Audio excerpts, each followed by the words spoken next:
तर दोन्ही राष्ट्रवादी एकत्र येण्याची चर्चा गेल्या काही दिवसांपासून राज्याच्या राजकारणात आहे। मात्र शरद पवार आता म्हणतात की या संदर्भात आपल्याला माहितीच नाहीये। बारामतीत आज गोविंद बागेत शरद पवारांनी कार्यकर्त्यांच्या भेटीगाठी घेतल्या।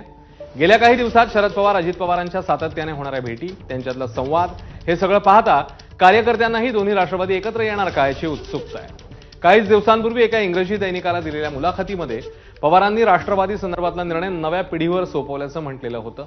त्यामुळे पवारांनी राष्ट्रवादी एकत्र येण्याबाबतच्या प्रश्नावर दिलेल्या उत्तरामुळे अनेकांच्या भुवया उंचावल्या आहेत। साहेब, गेल्या काही दिवसापासून सातत्याने चर्चा होती की दोन्ही राष्ट्रवादी एकत्र येणार, त्या संदर्भात साहेब गेल्या काही दिवसापासून सातत्याने चर्चा होती की दोन्ही राष्ट्रवादी एकत्र येणार, त्या संदर्भात तर दोन्ही राष्ट्रवादी एकत्र येण्याच्या मुद्द्यावर शरद पवार पक्ष आणि अजित पवार पक्षाच्या नेत्यांना काय वाटतं तेही बघूया। तर या बाबतीतली चर्चा आमच्या बरोबर झालेली नाही, त्यामुळे याच्याबद्दल आम्हाला काय माहिती आहे हा विषय येतच नाही।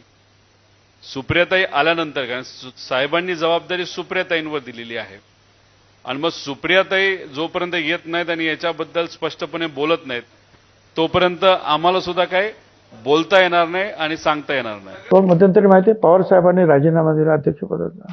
हो, त्यावेळेला असंच ठरलं की मी काय येणार नाही, मी राजीनामा देईन, सुप्रियाला अध्यक्ष करू आणि तुम्ही सरकारमध्ये जा। 3 दिवसांनी पवार साहेबांनी मागे घेतली। विचारा अजितदादांना, त्यांच्या घरात शिरलं होतं सगळं। दरम्यान अजित पवार शरद पवार एकत्र येण्याच्या चर्चेवर शिवसेना, ठाकरे पक्ष आणि भाजप यांनी काय प्रतिक्रिया दिली आहे बघूया। अजून काही चर्चा नाही आहे। जसं तटकरे बोलले की जिची चर्चा सुरू नाही आहे, ज्या विषयाची, त्या विषयावर टीका टिप्पणी करून किंवा त्या विषयावर टिप्पणी करून कुणी त्या ठिकाणी संभ्रम तयार करताय किंवा टिप्पण्या करतात आहे, शेवटी त्यांच्या पक्षाचा तो प्रश्न आहे।